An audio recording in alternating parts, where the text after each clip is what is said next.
Hey everybody, JP here, and apologies for disappearing for the last few weeks. October is my craziest month of the year for sports mixing, with baseball playoffs and hockey and basketball both starting. Those are like my three biggest gigs. So really been doing games like 6 days a week lately. And by the time you're watching this, we'll probably be in the middle of the World Series, which is insanity. I do post-game shows for that for MLB Network, so I'll be up super late on those.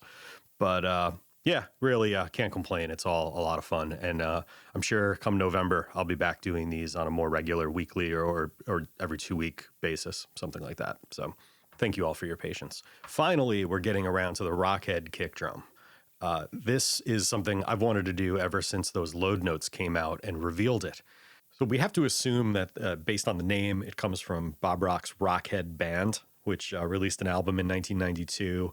And there's a picture of that 26-inch kick drum in the background of some of the Load studio shots, just kind of hiding in the background there. And it's got the Rockhead band logo on it.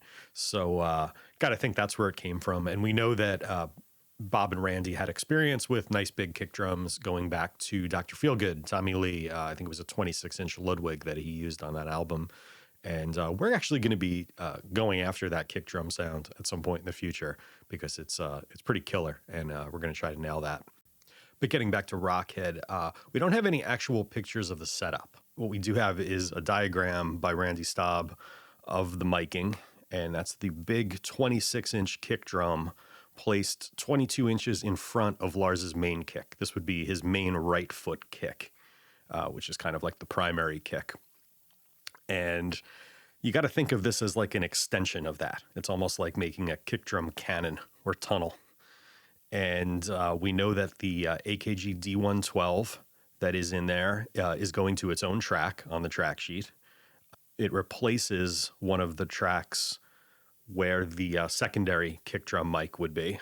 I thought the D112 was kind of an interesting choice here, only because it's not a mic that you see Bob or Randy use much of at all. There's really no evidence I could find of either of them using it on kick drum. Bob has used some of the older AKGs like the D25 and the D30 in some pictures that I've been able to dig up. But yeah, I'm wondering if the fact that mic has a bit of a scoop EQ built into it really helped here so that it wasn't too tubby or flubby. Whereas, something like a vintage D12 might have been a little fuller in the mids, and then maybe they were actually trying to get away from that with this. So, yeah, interesting choice. I dig it, though. Presumably, this was used on single bass songs only. In the notes, it's mentioned that being used for Until It Sleeps. FOBD was the working title for that, Fell on Black Days. The Soundgarden song being the some of the inspiration for that, anyhow. So we know it was used on Until It Sleeps based on these notes. It's also mentioned in the input list for Bleeding Me. So again, similar, single bass type of song. There aren't many stems from the Load album. I was able, just for comparison purposes, I was able to get just a loop of the intro without the bass in it.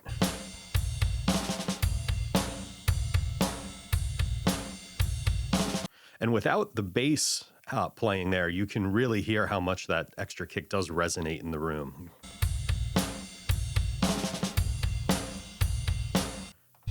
And here's ours.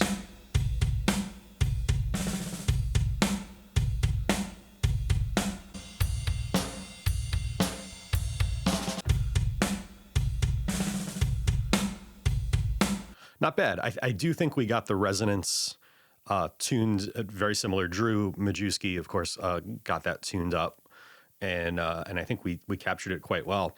Another point of reference we have for this is the actual Rockhead kick drum sample that Randy Staub and Bob Rock created, and I edited that in here. So that's the actual sample from the infamous Vancouver sample collection.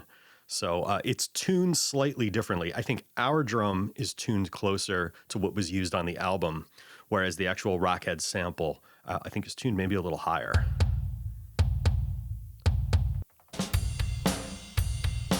That's the album, and that's ours.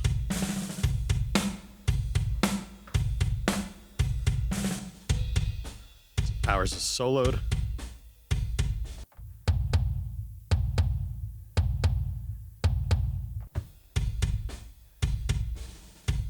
So you get the idea. And I'm actually kicking myself for not taking one-shot samples of these while we were set up for it. So I can't isolate it any better than that. But as you'll notice in a moment when we dive into the individual mics, isolation is quite important for this sound. So why don't we just go ahead and do that? I had it soloed there a second ago.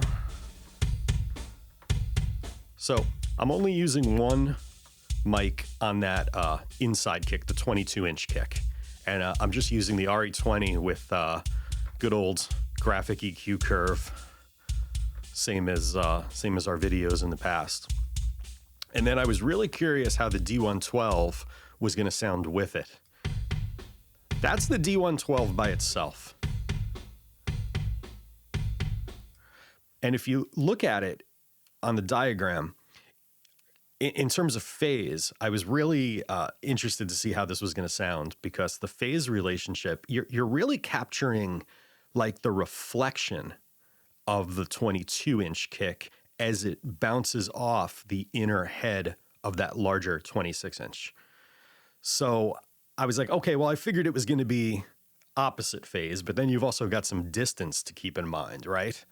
So, well, that's them together. But I've also got the little labs in between phase on the D112, and without it,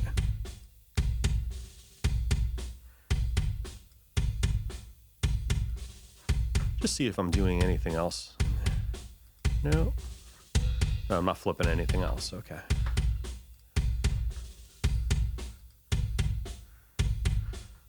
So I thought it sounded best with the phase flipped and a little bit of phase adjustment, actually quite a lot of phase adjustment on the IBP here. See, as I turn it, you can hear the difference. Hear how the bass just extends? And you get a lot of bottom there, but you also lose a lot. So I thought that was kind of the best compromise between the two right there. And then the other thing to worry about is the kick room, which I used my Sound Deluxe U195 for. So this is, what is that, 20 inches in front of the 26-inch kick. And now this one I believed was mixed in with the other room mics on the track sheet, at least from what we can gather. Also, I just wanted to point out, I'm compressing this room mic a little bit with this Kive Audio ADC1. It's kind of their take on like the Chandler TG, or really the EMI TG from Abbey Road. But I really like what it's doing here. That's without it. Really livens up the room, makes it bigger. I tried out a few other similar compressors in this role, like a Fairchild 660 and a couple others, but this one just did it best. So yeah, very cool. I like this. I'm just kind of playing around with it lately and really digging it. I saw that Bob Rock had used in his Rock Foundry tune track library, Bob Rock had used some old, kind of retro Beatles style compression on some of his room mics. And that gave me the idea to try like a Fairchild or a TG style compressor. And actually I'm in limit mode if anybody wants to get technical about it. But yeah, great stuff. So I really liked what that did to the room sound. But it was important to make sure that was in phase with both of the other kick mics. So I've got the IBP on this, and all I'm doing with this is actually delaying it 4 milliseconds. That's without the... So again, just aligns the phase a little better this way by delaying it slightly. And this is the kind of thing where, if you're doing this in the studio, if you have an assistant, you could have the assistant slowly move the mic until you hear the phase alignment. And that probably would have been the way it was done. I mean, it's the way I've done it in the past in a real studio situation. But for this one, it was, You know, I was in the same room as the drums. I kind of just had to cross my fingers, hope for the best, and then get in later on with the Little Labs IBP, which is just a lifesaver in these situations. And that's all three of them together. That's without the room. So, in terms of leakage on the D112, I'm using the SSL channel strip just for the gating, a touch of compression, and I'm actually keying the gate off of the inside kick drum, because without it, that's how much leakage we had on the D112. And that's with a packing blanket around it. Again, as described in the diagram, there is a packing blanket covering the entire drum, which actually helped a lot with toning down other resonances in the drum. But all I can say is it was worse without the blanket. It's better with the blanket, but I still needed some help from a gate to make this a little more usable. So by triggering the gate or keying the gate off of the inside kick, which had much more isolation, you know, like you'd expect, it helped quite a bit.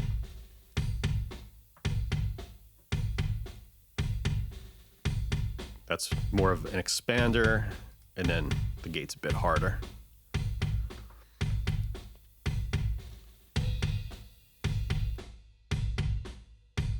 And actually on the Bleeding Me input list, it mentions a drum or gate being used on this mic, so they must have had a similar leakage issue, even with whatever blanket they used. In the context of things, that amount of leakage is not a problem, but yeah, I thought it was worth pointing that out as well. So if you try this, that D112 will pick up a ton of other stuff if you're not if you don't build a little tent around it. So the other thing I wanted to talk about in this video, actually two more things. The snare drum. This is the same snare miking as used on our Black Album snare video. And I point that out because I just want to show how the same snare with the same mics. I mean, we didn't touch them overnight. We recorded that video and we recorded this video the next day. And I think Drew might have loosened the snare slightly for this just to get those rolls a little better under his sticks. But otherwise, it's the same drum, and I kind of marvel at how good it sounds. Obviously not as much reverb as the Black Album, but I am using a little bit. All the same stuff, EMT 250 and the AMS RMX, and Sound City Room for a little natural stuff. But again, the Soyuz 1973 right on the rim, gets that crack. 57 fills it out, and the Soyuz 011 underneath.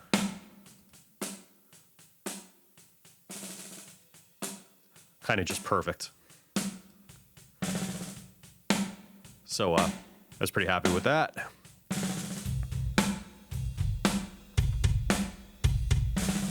Overhead, we're still using that single MXL microphone, mono, right above the snare.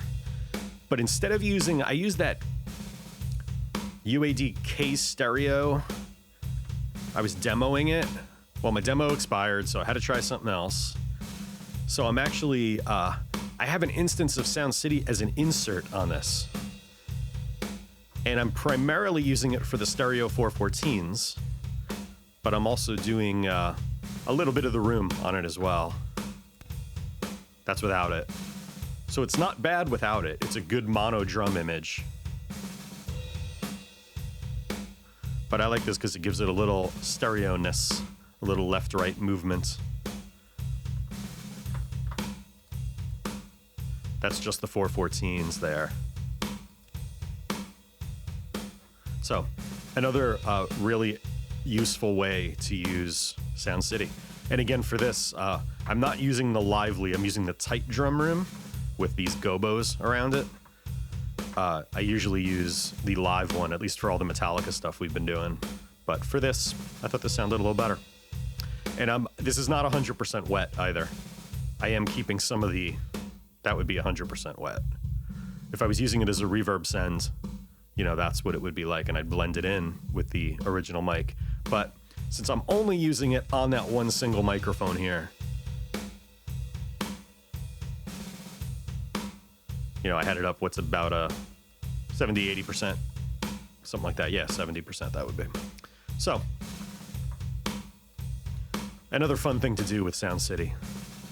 And I swear they don't pay me to say this. I just really love that plugin a lot. And for those of you who say it's super expensive, I got it for $40 on sale like a year ago. So I don't want no excuses.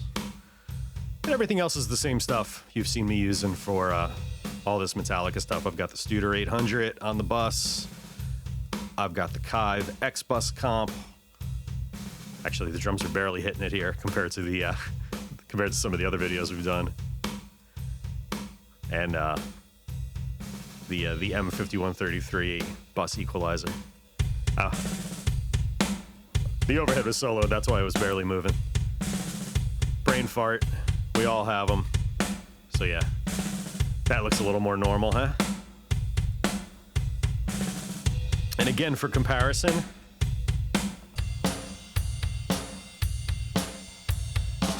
that's a little loop from the album.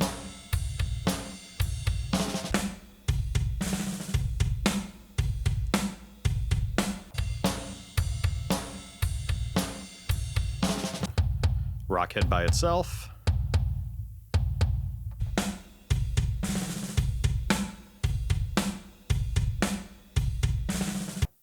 So yeah, very pleased with how this came out. And props to Drew Majewski for literally buying a new drum set so that we could do this. I mean, it wasn't the only reason he bought it, but he's kind of a glutton for stuff like that anyhow. So I think I just gave him a good reason to get his drum kit with a 26-inch kick, and then he found one for a good price on top of that from someone in our town randomly. I thought we knew all the musicians in this town. It's not very big, but yeah, so we're going to do more with that. We're going to get into some really fun ways to mic up large kick drums and all kick drums. We're going to kind of get away from the Metallica stuff for a bit and kind of just do some more experimental stuff. I just picked up a great new microphone from an Australian company, Dr. Alien Smith. It's the Alien 8 microphone. It's a dual capsule, kind of in the vein of the old AKG D30s and D45s, which us mere mortals will probably never use in our lifetime. But they were like multi-pattern dynamics, and you could put a figure 8 inside a kick drum and it just sounds massive. So we're going to play around with that. Really cool microphone from him, and very affordable too. It's actually less than the D12 reissue from AKG. So yeah, we'll be getting into that soon. And I'm also going to be doing, I think the next thing I do is going to be a trip down memory lane on the Dream Theater 6 Degrees of Inner Turbulence album, and about working with Doug Oberkircher on that fantastic engineer that I learned so much from. And yeah, I think that'll be a lot of fun. And yeah, Drew will be back in the picture for much more stuff as well. All right, so until then, thank you again for your patience. Apologize for not getting this up sooner, but back to sports. I got a day of hockey ahead of me today, so we'll talk soon. All right, guys, please like, comment, subscribe, all that great stuff. Take care.